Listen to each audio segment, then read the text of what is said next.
Muy buenos días, estimados amigos. Francisco Antonio Méndez y el programa Economía y Mercado les saludan este lunes 23 de febrero del 2026 con 22 grados Celsius aquí en La Julia, Distrito Nacional. Todavía fresquecita la mañana, ¿no? Las mañanas. Estamos en invierno, en Estados Unidos hay una ventisca, una tormenta invernal con vientos árticos, 2 pies, 24 pulgadas de nieve, se esperan o ya han caído en muchísimas localidades del noreste, Nueva York, Connecticut, New Jersey, etcétera, etcétera. Alertas, sheltering house, como se le llaman, permanezcan en sus casas, no salgan a inventar para la calle para que no se encuentren con problemas, que no van a encontrar carretera ni calle porque todo está blanquito. Es difícil. Entonces, las recomendaciones, ya los norteamericanos, los dominicanos, los latinos que viven en Estados Unidos y muchos que estarán viendo este programa, tranquilitos ahí porque hay bastantes recomendaciones de que se cuiden por el mal clima. Es una ventisca, una tormenta invernal, un ciclón, imagínense ustedes, de brisa, viento y lluvia y nieve, entonces que usted no ve absolutamente nada. Es un riesgo salir a las calles. Bien, mañana el presidente anunció que va a inaugurar el metro, están dándole los retoques y los toques al metro de los Alcarrizos, poniéndole, tapando fallos y cosas que se ven a simple vista. A mí me tiene preocupado, no voy a repetir más sobre eso, ni siquiera Osiris de León se ha atrevido a dar una posición concluyente, yo no me subiera al presidente ahí arriba. Obviamente estoy exagerando en el sentido de que Dios no lo quiera, de pasar cualquier cosa, no va a pasar ahora, va a pasar después de muchas horas de operación. Los ingenieros, nosotros en resistencia de materiales, creo que fue que yo di en metalografía o físico-química, no recuerdo la materia. Sí que nosotros hacíamos una práctica de cómo se destruye un metal y cuáles son las cantidades, la presión, la extensión y ese tipo de cosas. Y así pasa con este tipo de situaciones. Usted no ve que una lámpara, un bombillo tiene 3000 horas. Una batería tiene tantos ciclos de cargas y descargas, porque el material se degrada, se daña. Bueno, así pasa en una situación que tiene que trabajar en un nivel de alta responsabilidad. Ustedes vieron lo que ha ocurrido en España, los accidentes que hubo en estos días de trenes. Requieren un mantenimiento, una sustitución de partes que están comprometidas, como se le dice en términos técnicos. Entonces, bueno, ha habido muchas quejas. El CODIA, que es el asesor en materia de todo lo que tiene que ver con aspectos técnicos e ingenieriles del Ejecutivo, ni siquiera ha dado tampoco una opinión concluyente, todo lo contrario, dijo solicitamos las informaciones, no nos las dieron, no podemos decir si está bien, si está mal. ¿Cómo sabemos ahora si eso está bien o está mal? ¿Creer en los que lo hicieron, en los que lo están haciendo ahí? Es algo complicado, pero nada, está anunciado. En esta semana el presidente lo va a inaugurar mañana, porque el 27 él va a ir al Congreso y va a decir entre sus obras, ahí va a presentar eso. Eso pasó aquella vez con la circunvalación de Asua, que la sancocharon antes de estar lista, la presentaron, bueno, la fueron terminando. Con ella no pasó lo que sucedió con la de Baní, que vino desafortunadamente el ciclón Melissa, mucha lluvia y unas correntías y se llevaron un pedazo, hubo que volverla a arreglar. Pero bien, eso es lo que tenemos por acá. A nivel internacional, noticias desagradables, malas noticias. Las personas de mi generación y mayores conocen este ícono de la música latina, Willy Colón, que falleció el fin de semana. Tantas canciones bellas que nosotros habremos oído desde niños para acá, ¿no? Recordaremos. Entonces, todo el mundo artístico de luto. Aquí en la República Dominicana, Juan Luis tuvo 2 grandes presentaciones en Santiago con sus conciertos, muy bien, merecido el Cibao, siempre es aquí en la capital, muy bien que Juan Luis lo hiciera allá en la arena, en el estadio. ¿Dónde fue? No sé si fue en el estadio, en la arena, no sé. Pero qué bueno, muy bien, se dieron muy buenos esos espectáculos, excelente, muy bien. Entonces, señores, le decía que a nivel internacional habían habido muy malas noticias, bueno, esa de Willy Colón, el fallecimiento de ese gran artista latino, y lo que ha sucedido en México. Lo que ha sucedido en México, la violencia que ha desencadenado el asesinato por parte de las fuerzas de seguridad del señor Mencho, se llama, el apellido es Mencho, Nazario, no, Nemesio, yo sabía que era un nombre raro, Nazario son de los de García Márquez. El señor Mencho, líder del cartel Jalisco Nueva Generación, como le llaman ellos allá en México, las 4 letras, cartel Jalisco Nueva Generación. CJNG. Esa gente tenía unas fuerzas armadas, grupos paramilitares, o sea, o extramilitares, no sé cómo se llamarlo a esto, con vehículos blindados, armamento de todo tipo, de toda índole. Y ayer, en un operativo, el señor Nemesio Oseguera Cervantes, el líder de ese cártel, fue abatido. Y eso ha desencadenado muchísima violencia. Vamos a conocer un poquito, porque yo en mi vida había oído ese apellido, de ese tipo, Bertrán Leiva. A este le decían el Señor de los Cielos, a este le decían el Señor de los Gallos. Y entonces este señor tenía, ahora vamos a entrar en conocer eso, pero las repercusiones han sido extraordinarias. La presidenta ha pedido calma, las embajadas de los países, que sus ciudadanos no se muevan, que se queden en sus casas, que no salgan, los vuelos cancelados y un sinnúmero de cosas más. Ahora ya vamos a conocer un poquito, que yo no conocía absolutamente nada de ese señor, no tengo por qué, pero como no me entro mucho en en las vivencias mexicanas, primera vez que lo oí ayer en la tarde, salía de misa y los rebuso y me mandan cosas y me siguen llegando, entonces entré a investigar y a saber más sobre eso. Eso es en México.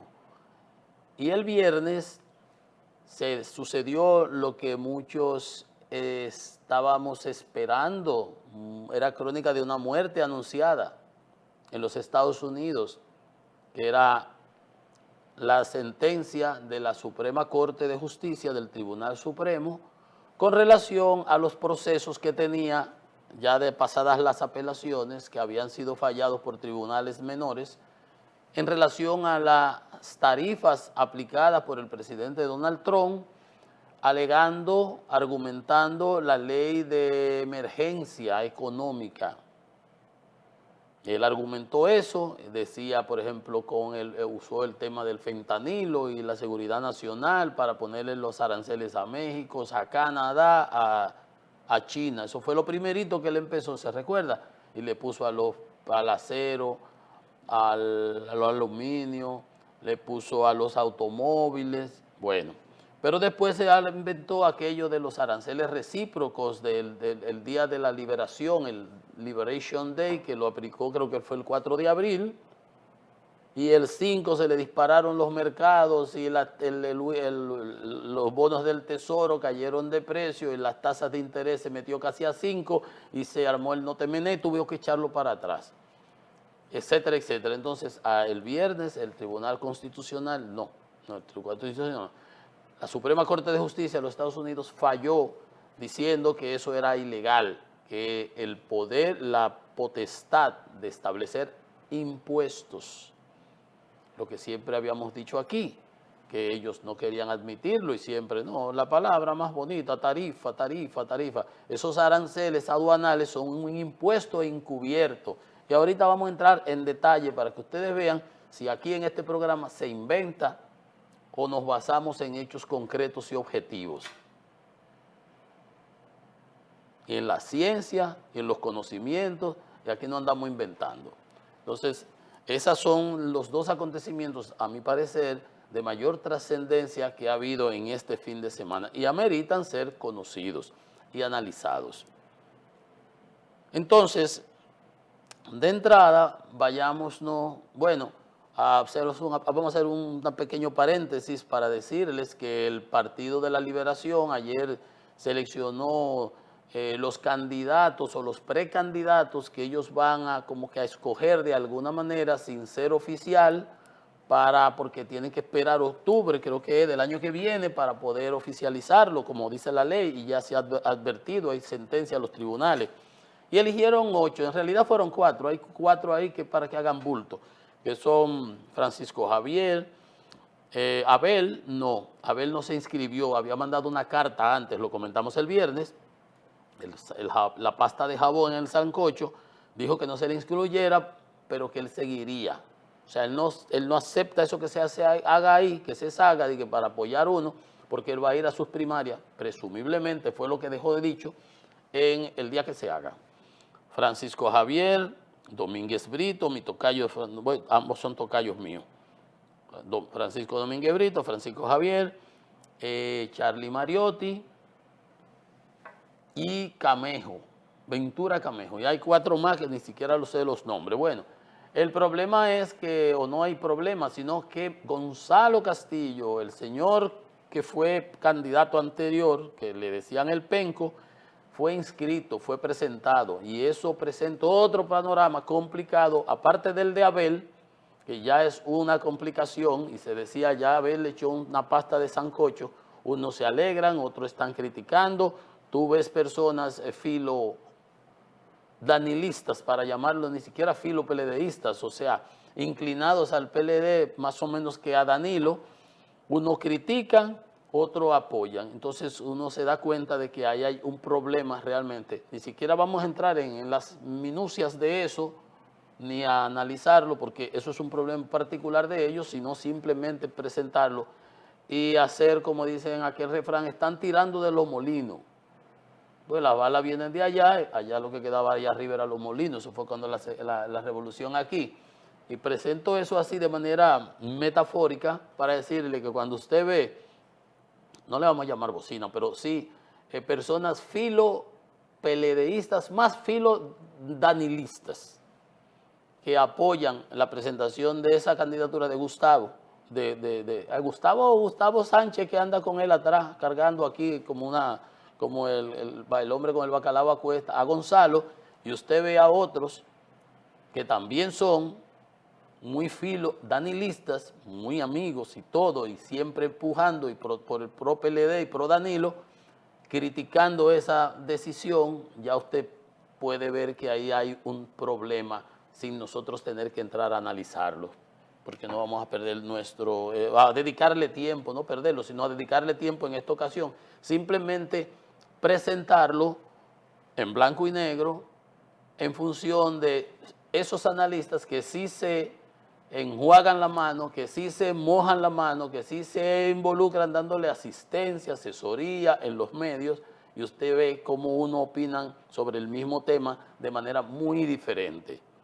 Y con el mismo caso de Abel, o sea, ahí las cosas parece ser que no están, aunque se haya presentado en el día de ayer, muy bien y todo, porque de qué otra manera se va a hacer cuando lo que se junta es el Comité Central. En el Comité Central ahí lo que se bajan son líneas y son los dirigentes políticos. El problema está en esas apetencias y en las implicaciones que tienen esas dos decisiones, tanto la inclusión de Gonzalo, en donde unos la apoyan y otros la critican, de los que son muy inclinados a esa agrupación o a los liderazgos de esa agrupación, y otros la apoyan y unos la critican, más el tema de Abel. Bueno, dejándolo de ese tamaño, simplemente había que mencionarlo porque fue ayer y tiene trascendencia, que la iremos viendo en el transcurso de los días. Veremos cuáles son las reacciones de los activistas de ambos, ahí no se sabe cuáles son los grupos, si es el de Danilo, si son los precandidatos, si es Gonzalo de Danilo, si es Francisco Javier, si es Abel. Hay un enredo ahí que más que enredo, es como dicen para el campo, un enreo, que ya veremos cómo ellos los resuelven. Pero bueno, hablando de lo de México, señores, y su importancia, porque nosotros siempre tenemos que vernos en esos espejos. México, Colombia. Cómo llegó a estar postrada Colombia de rodillas ante el narco y el crimen organizado, tanto de los narcos como de las bandas paramilitares, de los contras, no, contra fue en Nicaragua, todo eso que hubo en Colombia, bien sabido, gracias a Dios que Uribe puso control, todavía están las guerrillas, todavía ahí está Petro, hay unos líos, pero bueno, tenemos que vernos en esos espejos para, por Dios, no tratar de no repetir esas situaciones. Hace 20 años atrás, 25 ya, 26, estamos en el 26, uno dice las cosas como si fuera ayer, como aquella famosa canción. En el 2000 aquí nosotros nos enorgullecíamos de que este era un país más tranquilo, que tú podías andar por la calle, por Capotillo, por Villa Consuelo, por Villas Agrícolas, por aquí, por allá, esos bares, había muchos hasta bares por eso, por ahí. Nada de eso es posible ya por ahí. Anda en esa gente que saben andar por ahí, lo que ya tú sabes lo que pasa. Entonces, señores, este señor, yo no había oído el nombre de él, por cierto, el señor Nemesio, el Mencho. Ese señor dirigía y agrupó bajo su control. Se habla de que fue una especie de, el cartel, más que cartel, yo diría que es una multinacional del crimen organizado, con relaciones y control en más de 66 países, según informan. 66 países, en todos los estados de los Estados Unidos operan. Imagínese usted en México. Y era una banda, una banda no, yo le estoy hablando de, era una multinacional, como cuando usted habla de Nestlé, de Shell, de verdad, esto, las 4 letras como le llamaban en México, como le llaman en México, el CJNG, Cartel Jalisco Nueva Generación, era una especie de transnacional del crimen. Y con los bitcoins y con los esquemas nuevos de transacciones comerciales, imagínese usted cómo lavaban y cómo mandaban drogas, narcóticos a toda Europa, al mundo entero, 66 países. Entonces, ya los Estados Unidos lo habían declarado como una organización terrorista, ustedes saben, y de hecho lo que sucedió ayer con el apoyo hay una fuerza de tarea conjunta de Estados Unidos y México, que fue con la colaboración de la inteligencia norteamericana, hay que señalarlo. Nosotros aquí somos bastante críticos de la mayoría de las decisiones del presidente Trump. Por ejemplo, con lo de Venezuela, nosotros hemos valorado en cierta manera, independientemente de lo que eso implicó positivamente, aunque nada más fue un defenestramiento, pero han entrado en cintura, o sea, las transiciones son complicadas, eso hay que verlo en un contexto más amplio y al final es como cuando tú vas al oftalmólogo que te hace el análisis de la vista, que te pone la pantalla y de resultados. Y los resultados que se están viendo en Venezuela, de alguna manera, más o menos ahí habría que anotarle un virado a Donald Trump. Igual aquí en esta situación. Porque esa presión a Sheinbaum, a los carteles, al gobierno para que actúe, ha dado como resultado esta situación. Entonces, todo lo que es Jalisco, Baja California, Quintana Roo, Guanajuato, Guerrero, Michoacán, Oaxaca, Nuevo León, Tamaulipas, todo eso está encendido. Carreteras, autopistas bloqueadas, vehículos quemados, estaciones de combustibles incendiadas, en el aeropuerto de Guadalajara se metieron unos sicarios a ametrallar a la gente. Está complicado la situación. Las embajadas del mundo, las principales, por ejemplo, la mayoría de turismo que está yendo ahora mismo a México es de Canadá, por todos los problemas con Estados Unidos y que yo decía, nosotros debimos habernos aprovechado del turismo canadiense, y lo que hizo fue que cayó el turismo canadiense y el ministro de Turismo nosotros haciendo tanto bulto y tanto aspaviento, porque es por resultados que hay que evaluar a las personas, no es por el bla bla bla, números fríos, no maniqueados. Entonces, bueno, este señor, las embajadas de Estados Unidos, Canadá, Argentina, Alemania, Francia, Polonia, Rusia, alertas de seguridad a su gente que no salgan, no tienen nada que buscar en la calle, que lo que más se va a buscar es la muerte. las embajadas, al personal que permanezca en su casa, van a mandar vuelos especiales, pero los aeropuertos cerrados, el aeropuerto cerrado, en Puerto Vallarta, que todo el turismo ahí es canadiense. Entonces, evitar salir a las calles porque lo que hay es la reacción de estos grupos militares, de estos narcos, pero fueran armados hasta los dientes. Yo he visto videos con carros blindados y es una fuerza militar. Pero eso irá bajando, porque cuando se le defenestra la cabeza, cuando se descocota, se descabeza, esas organizaciones tienen muchos líderes que ni se conocen unos con otros, interaccionan en diversos sitios y tienen que imponerse unos a otros. Cuando pasó lo del Chapo, lo de Beltrán Leiva y ese tipo de cosas, duró como un mes y medio en ese reflujo y luego empezaron ellos a matarse unos con otros. Eso sucedió ayer en Tapalpa, eso está a 130 kilómetros de Guadalajara. Él tenía, oí un video, un audio de él hablando con un capitán de las fuerzas de los militares que lo estaban hostigando, cercando en un área donde él lo amenazaba. Ese tipo casi se le ponía de rodillas. A los 34 que tienen, qué sé yo qué, porque tienen toda inteligencia y desde adentro es que le dan las informaciones. Usted puede estar seguro que esto se manejó con información desde, como está aquí, que la DEA está siendo intervenida, porque desde dentro de la DEA, usted ve que le han hablado de unos pasaportes y le han hecho todo un bulto raro ahí. Usted puede estar seguro que es mucho más de ahí, que $10,000 que por un pasaporte. Y esos tipos, cuando un cargamento le deja millones, ay por Dios.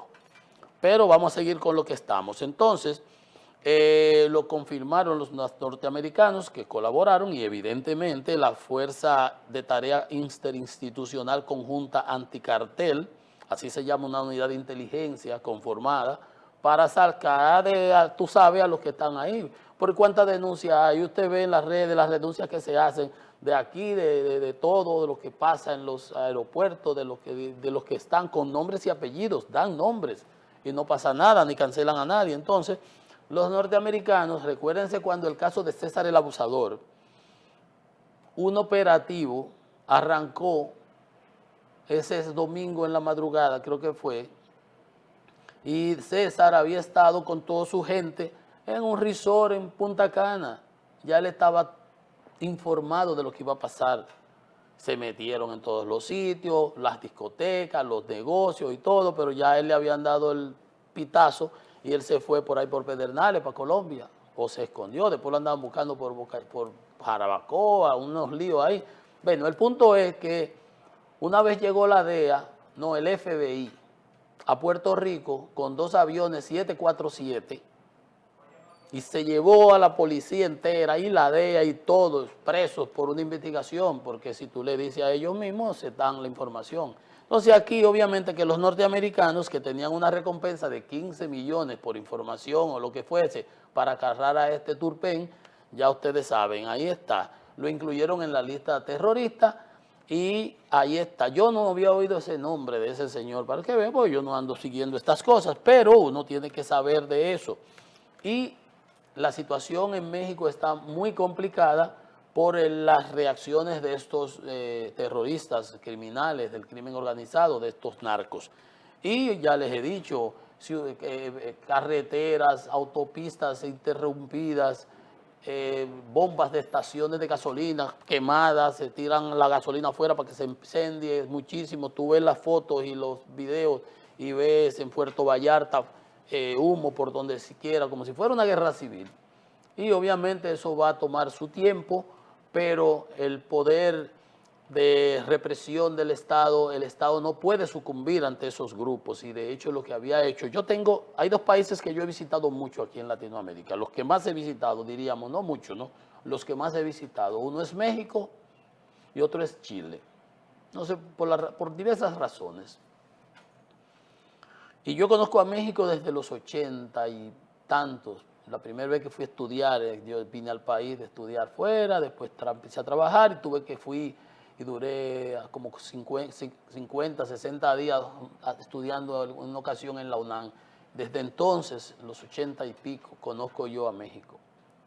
Y lo que pasa ahí, y el desorden que hay, el contubernio de las autoridades, de los militares, de los policías con este crimen organizado. Yo les digo que oí un video, un audio de un capitán que está persiguiéndolos a ellos, donde lo llama él mismo, este Mencho, y lo amenaza con la familia. El tipo casi se le arrodilla. No, señor, no, yo lo respeto, yo voy a hacer tal cosa. Óigame, una cosa que da grima. Entonces este señor era una especie de transnacional del crimen. Cuando usted oye transnacional, imagínese 66 países. Entonces nosotros tenemos que vernos en esas, reflejados en esas experiencias. ¿Por qué? Porque así como le pasó a México, así como le pasó a Colombia, no llegaron de un día para otro ahí. Nosotros en el 2000 no éramos así. Nosotros en el 2000, y préstenle atención a la fecha, no éramos así. 2000, hace 25 años, 26 años. Había narco, había esto, se perseguían y ese tipo de cosas. De ahí para acá es que esto ha pasado. Aquí nos enorgullecíamos. Y entonces, eso es lo que nosotros, de eso es que tenemos que aprender. Ahora mismo, ¿qué ha sucedido? La embajada acaba de cerrar la DEA. No dicen que uno pasaporte, olvídese usted que la investigación es mucho más profunda. Ustedes recordarán cuando las 10 toneladas de cocaína en el aeropuerto, que yo decía que le quisieron pegar a Guatemala, y yo decía, mira, ahí la cosa es mayor de ahí, porque no quieren aceptarlo, al final tuvo que aceptarse, que se metieron de aquí, que la llevaron en un camión que entró al multimodal con toda la autorización prevista, y ya hemos visto videos de cómo es que se preñan los furgones especiales que van para Europa desde ahí del multimodal. Y yo decía, bueno, el problema es que no se ha querido, nosotros siempre fuimos señalados como que éramos de tránsito y que el microtráfico aquí operaba en función de que dejaron de pagarle a los contactos aquí en efectivo el dinero. Dicen que ese señor Pura, el de la zona franca, le cobraba $3,000 por cada kilo desde Quirino. Desde Quirino. ¿De qué año hablo? 2000. ¿Recordaron que dije 2000? Bien. Podía haber algo más para atrás, y obviamente lo hubo, pero así como que explotara la cosa. Entonces, uno ve ese tipo de cosas y dice, hay más. Pero ¿por qué se desata toda esta criminalidad aquí y el microtráfico? Porque dejaron de esos contactos, esos de aquí, dijeron, pero ven acá, porque me van a dar 3, 4 mil dólares, 40, 50 mil, $1,000,000, si tú me das el producto, yo aquí lo vendo y le saco la misma mayor ganancia. Y entonces dejaron de pagarle en efectivo y empezaron a pagarle en sustancia, en materia, en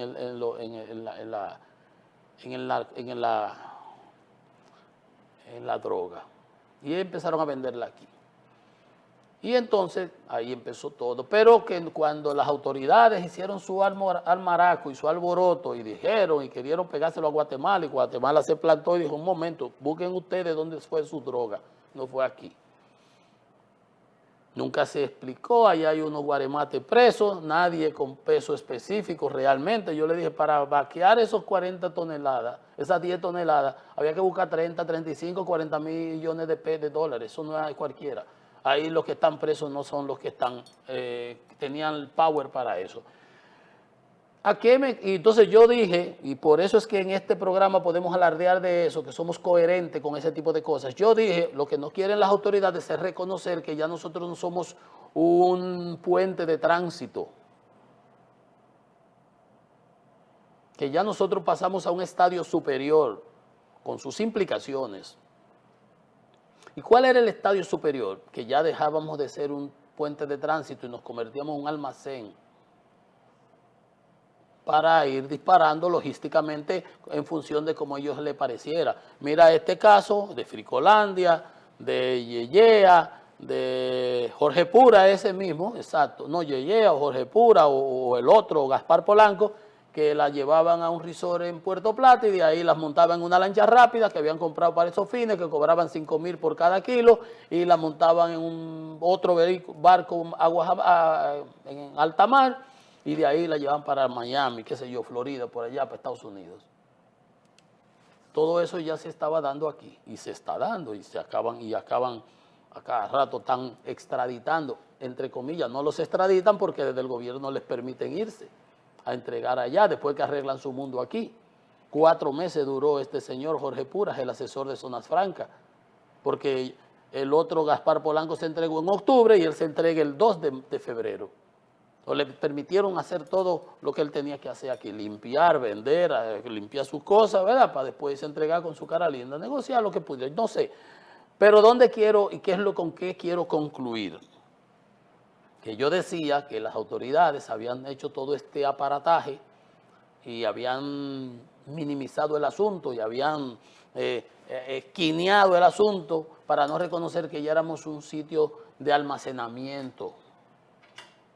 Pero el tiempo está dándole la razón. Acaban de agarrar en Colombia al narco invisible, le dicen. Capturan al narco invisible, quien tendría bodegas de acopio de cocaína en República Dominicana. ¿Usted está viendo? Por eso salieron las 10 toneladas de esa. Y hay unos guaremates presos, un chofer, un camionero, un qué sé yo quién, una cosita por ahí. Dice, el detenido ejercía funciones de dirección financiera, blanqueo de capitales y coordinación internacional para grupos ligados al clan del Golfo, además de consolidar bodegas de acopio en Costa Rica y en República Dominicana, donde almacenaba cargamentos de hasta 20 toneladas, 20,000 kilos. Wow. ¿Usted está viendo ahora? Las autoridades no lo quisieron aceptar, ahora acaba. Esto es noticia que viene de fuera. La policía colombiana y la Guardia Civil española detuvieron en Medellín a John Henry González Herrera, alias Mediolabio. Hay que tener algún corte. Grandes inversiones, bienes inmuebles, creaciones de sociedades y uso de activos virtuales. Como le decía ahorita, este transnacional del Mencho.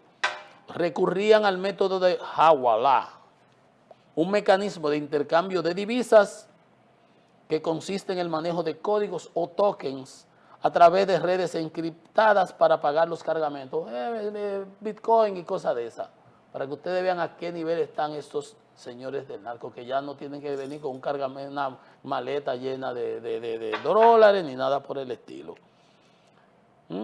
Manejaban una red criminal responsable de introducir más de 120 toneladas anuales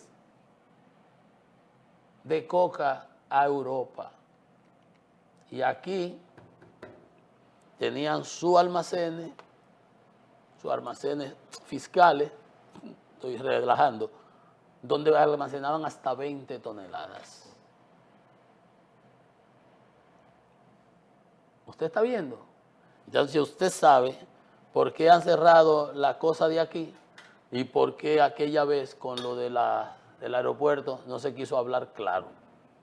Hasta 20 toneladas en almacenes aquí se guardaban de este otro grupo, de este cártel. Imagínense usted el del otro que está preso ahora, que acaban de matar. Vamos a una pausa, que esto es Economía y Mercado.